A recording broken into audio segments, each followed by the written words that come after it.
Hello lovely people of the internet, it's Tommy at Hysteria Gaming HD, and today I wanted to bring you something as unscripted as possible. It's just something that's been playing on my mind, and so I thought it would make a change from usual videos where I've got a specific set of notes to refer to and bullet points to make.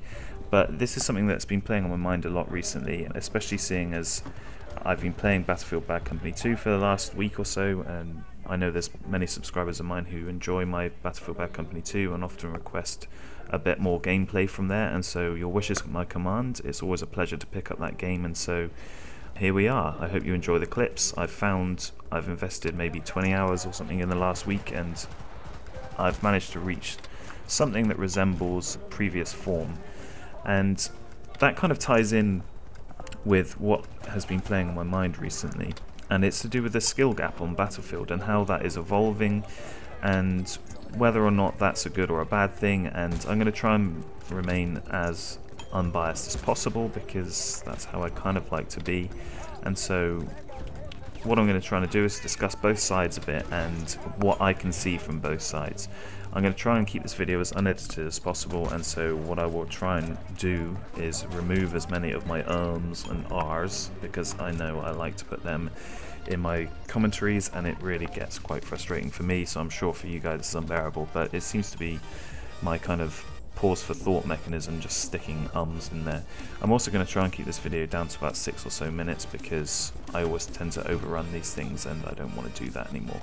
So, skill gap in Battlefield Bad Company 2 was, to me, the perfect mix. On one side we had Battlefield Bad Company 1, and in all honesty, as someone who played fairly competitively in Bad Company 1, I can appreciate that as a casual FPS player it's a very difficult game to play against people who have high skill levels, and that is because the time to kill ratio with bullets was quite high, and so that gave them plenty of time to turn on people and to return fire, and almost certainly if they were a decent player the noobs would stand no chance. Bad Company 2 to me picked up and slightly improved on that, so the time to kill was lower, that it took less bullets to kill people, and so there was this kind of balance to me. That's what I know Battlefield like to make a big deal about balance, and that can apply to whether the weapons are balanced or just the gameplay in general and how much time people have to react. And this is where I feel that we're going slightly wrong, because I feel that Battlefield 3 has gone too far and Battlefield 4 is verging on ridiculous. I do want to point out, of course guys, that this is just an opinion and you might have a different one, but that's the beauty of the internet, is that these sort of videos can create a discussion.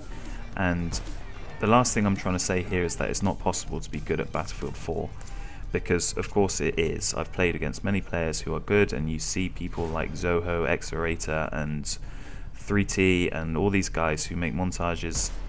You can tell they are good players on the battlefield. But what I'm saying with Battlefield 4 is it's becoming less and less apparent when you're in a just everyday server if a player's good, lucky, mediocre. It takes so few bullets to kill someone nowadays. It's fairly difficult, unless they're really good, to actually tell. And yeah, I just think that skill gap is closing and closing and closing, which of course makes a more balanced overall game. But to me, this whole thing is over realism, which is the direction that the Battlefield franchise seems to be favouring. And to me, Battlefield is not an armor type mil sim. It's predominantly a FPS that has been centered around fun as long as I've known it, for 6-7 years or whatever. And I think we're sacrificing that fun for realism. And I think that's why we see so many comments and so much positivity towards Bad Company 2, because the balance for that was perfect. And if you were a good player and you had spent lots of time practicing Bad Company 2, you could go in a 1v4 situation and still be fairly confident you could come out of it if the opposition were kind of average. In Battlefield 4, no chance. What you see now in montages, and predominantly montages are why I got into YouTube, and what I mostly watch on YouTube are people's montages.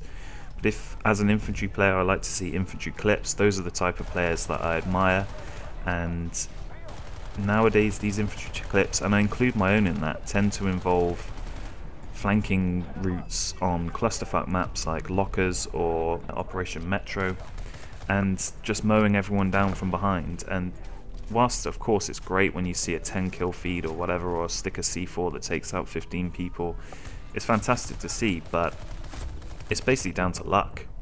And in all honesty, and I'm sure anyone who makes montages and sees this will know, 9 times out of 10 when you're recording for montages, it doesn't happen like that.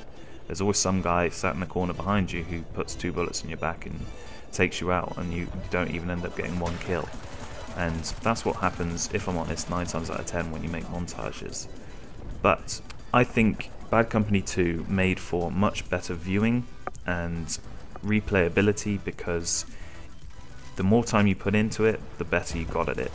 In Battlefield 4, I'm not so sure. What Battlefield 4 basically teaches you is to scrap all aggressive tactics and to kind of slow everything down, go into situations with a calm head, otherwise you're just going to get killed immediately. You can't really get away with full-on assault gameplay anymore, and if you do, you end up having terrible stats like mine, because I don't know how to play any other way, which is probably why this doesn't work for me, which is why I'm kind of trying to give both viewpoints on this as much as I can, because there will be people who have very defensive playstyles, and that's each their own, whatever, you can do what you like. I just feel that we're going into the wrong direction, and I would really pray that if Battlefield Bad Company 3 ever does get made, that we're going to see a similar skill set to Battlefield Bad Company 2 rather than Battlefield 3, which to me just is kind of losing its edge a bit, and certainly losing my interest and many people's interest. The negativity in the community isn't just down to bugs, it's the direction of the franchise itself, I feel. Anyway guys, this is just my rambling, my opinions, and I would love to hear your opinions. Would you prefer the next Battlefield be that Bad Company 3 or Battlefield 5? Would you prefer to see a skill gap similar to Battlefield 4, in which it's possible for pretty much anyone to take out anyone with relative ease?